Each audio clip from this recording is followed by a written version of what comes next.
katika mlima wa Bwana itapatikana.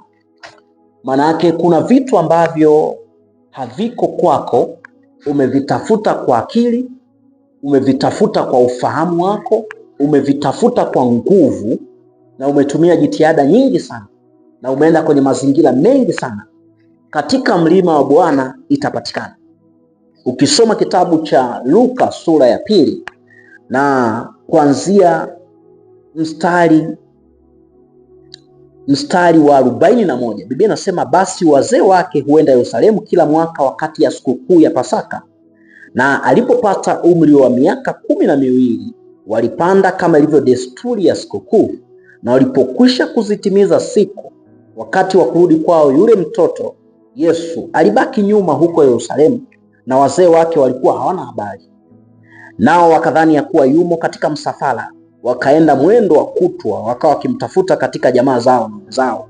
Yesu alikuwa amepotea akiwa na umri wa miaka 12. Kumbuka baba yake mlezi alikuwa anaitwa Yusufu, na mama yake wa kumlea alikuwa anaitwa Mariamu. Yesu alipotea walipokuwa wameenda Yerusalemu huko. Sasa baada ya muda wanataka kurudi, Yesu akawa ameondoka miongoni mwao. Biblia inasema hawakujua chochote, hawakufahamu chochote. Na mstari wa 44 anasema, nao wakadhani ya kwamba yumo katika msafara, wakaenda mwendo wa kutwa, wakawa wakimtafuta katika jamaa zao na wenzao. Manake waliona sehemu pekee ambapo Yesu anaweza kawepo labda ni kwa jamaa zao na wenzao. Kwa walitumia jitihada nyingi sana katika kumtafuta, walitumia muda wao mwingi sana. Ni vitu gani ambavyo unaweza kuwa unavitafuta? Unahisi vipo kwa marafiki zako, vipo kwa ndugu zako, vipo kwa jamaa zako. Manake akili yako imekaa katika namna ambayo unajua hichi kitu bila mtu fulani sitaweza, hichi kitu bila mahali fulani siwezi kupata. Manake ufahamu wako umefungwa kwa namna ya kwamba haumuoni Mungu kama ni mtu ambaye anaweza kukusaidia. Umewaweka watu wengi sana kwenye moyo wako kwamba wanaweza kukusaidia kuliko Mungu aliyekuweka hapo. Na ndio maana Biblia inasema, amelaaniwa mtu yule amtegemeaye mwanadamu na kumfanya kuwa kinga yake, na huku moyoni mwake amemwacha Mungu. Maana yake mtu ambaye kimbilio la kwanza ni kwa wanadamu, kimbilio la kwanza ni kwa watu, kimbilio la kwanza ni kwenye fedha alizonazo. Maana yake tatizo amepata, anaona namna ya kutatua hili tatizo labda ni fedha. Mimi nina akili, ngoja nifanye 1 2 3, kwa sababu anaufahamu vitu vinavyomzunguka vinamsahaulisha Mungu. Do you know, watu wengi vitu vinavyowazunguka vinawasahaulisha uwepo wa Mungu kwenye maisha yao, vinawasahaulisha msaada wa Mungu kwenye maisha yao. Kwa hiyo imefika wakati ambao akitaka kutatua changamoto za maisha yake, anatumia vitu vilivyomzunguka, anamsahau Mungu aliye sababu ya hivyo vitu vinavyomzunguka. Kwa hiyo imefika wakati mtu anapata msaada kwa vitu vilivyomzunguka, si kwa Mungu aliyemuumba na aliyeviumba vitu vinavyomzunguka. Sasa hapo anasema wakamtafuta kwa jamaa zao na kwa wenzao, hawakumpata. Manake wao focus ya kwanza Yesu alipopotea wakajua lazima atakuwa kwa jamaa zao na kwa wenzao. Vitu vikitindika kwenye maisha yako, pointi ya kwanza unaanza kutafuta wapi? Vitu vikipungua kwako, pointi ya kwanza unakimbilia wapi? Msaada wako ni wapi? Daudi anasema, Mungu kwetu sisi ni kimbilio, msaada tele wakati wa mateso. Mungu kwetu sisi ni kimbilio.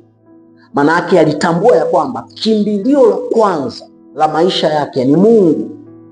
Manake ametingwa, maisha ni magumu, vitu haviendi, mambo hayaendi, vita ni kubwa kila pande, kila upande. Anasema Mungu kwetu sisi ni kimbilio, msaada tele wakati wa mateso. Mungu kwetu sisi ni kimbilio. Je, kwako wewe kimbilio lako la kwanza ni nini? Maana yake kimbilio la kwanza la maisha yako ni nini? Mungu kwetu sisi ni kimbilio. Maana yake makimbilio yako ya kwanza yawe ni kwa Mungu. Kimbilio lako la kwanza liwe ni Mungu. Maana yake no matter kitu gani kimetokea, maana yake vitu umetingwa kwa kiwango kikubwa, kimbilio lako la kwanza ni Mungu. Hawa watu wanasema wakaenda kumtafuta Yesu kwa jamaa zao na kwa wenzao, na walipomkosa wakarejea Yerusalemu huku wakimtafuta. Maanake walipomkosa huko wakarejea Yerusalemu. Ikawa baada ya siku 3 wakamwona hekaluni ameketi katikati ya walimu akiwasikiliza na kuwauliza. Mstari wa 48, na walipomwona walishangaa, na mama yake akamwambia, mwanangu, mbona umetutenda hivi? Tazama, baba yako na mimi tulikuwa tukikutafuta kwa huzuni. Kwa tulikuwa tunakutafuta, lakini pia tulikutafuta kwa huzuni. Na Mariamu na Yusufu walimtafuta Yesu kwa jamaa zao na kwa ndugu zao na kwa wenzao huko. Mwishoni ndipo wakaenda kumtafuta hekaluni. Na ndio maana anasema, kwa nini kunitafuta? Hamkujua ya kwamba imenipasa kuwamo katika nyumba ya baba yangu? Hamkujua ya kwamba imenipasa kukaa katika nyumba ya baba yangu? Maanake kuna vitu unavitafuta vipo kwa Mungu, kuna vitu unavihangaikia vipo kwa Mungu.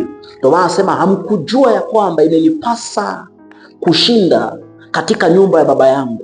Maana yake hamfahamu ya kwamba mimi nipo katika nyumba ya baba yangu. Maana yake kuna vitu ambavyo unavitafuta huko nje, kuna vitu ambavyo unavitafuta kwa watu, kwa marafiki, kwa ndugu na jamaa, lakini hivyo vitu vipo kwa Mungu, lakini hivyo vitu vinapatikana kwa Mungu. Unajua, kuna Wakristo ambao wameacha kumtegemea Mungu tena, hawaamini nguvu za Mungu tena, hawaamini kazi timilifu ya Kristo msalabani, hawaamini vitu ambavyo Yesu amevifanya kwenye maisha yao. Wanaenda nje tena kutafuta, wanaenda kwa waganga, wanaenda kwa wauguzi, wanaenda kutafuta majibu kwa wabashiri nje. Wamesahau kwamba imenipasa kushinda katika nyumba ya baba yangu. Manake kuna vitu unavitafuta vipo kwa Mungu. Kuna vitu ambavyo unalia usiku na mchana, hata Mungu anashangaa. Unahangaika kwa muda mrefu, mahangaiko mengi kwenye maisha yako, mahangaiko mengi, unahangaika huku na huku. Ndio maana Yesu anasema, Martha amelichagua fungu lililo jema. Manake unahangaika kwa muda mrefu, lakini ukichagua fungu lililo jema, manake hata matokeo ya kwako, ya vitu vyako yako hapo. Ndio maana Yesu anawaambia, hamkujua kwamba imenipasa kuwapo katika nyumba ya baba yangu. Manake kuna vitu ambavyo unavitafuta vipo kwenye nyumba ya baba yako. Kuna watu ambao wametumia muda mrefu sana, wamejichosha, lakini hivyo vitu vipo kwa Mungu, hivyo vitu vipo madhabahuni. Ndio maana nasema katika mlima wa Bwana itapatikana. Kuna vitu ambavyo unatumia akili, unatumia nguvu kubwa sana kuvipata.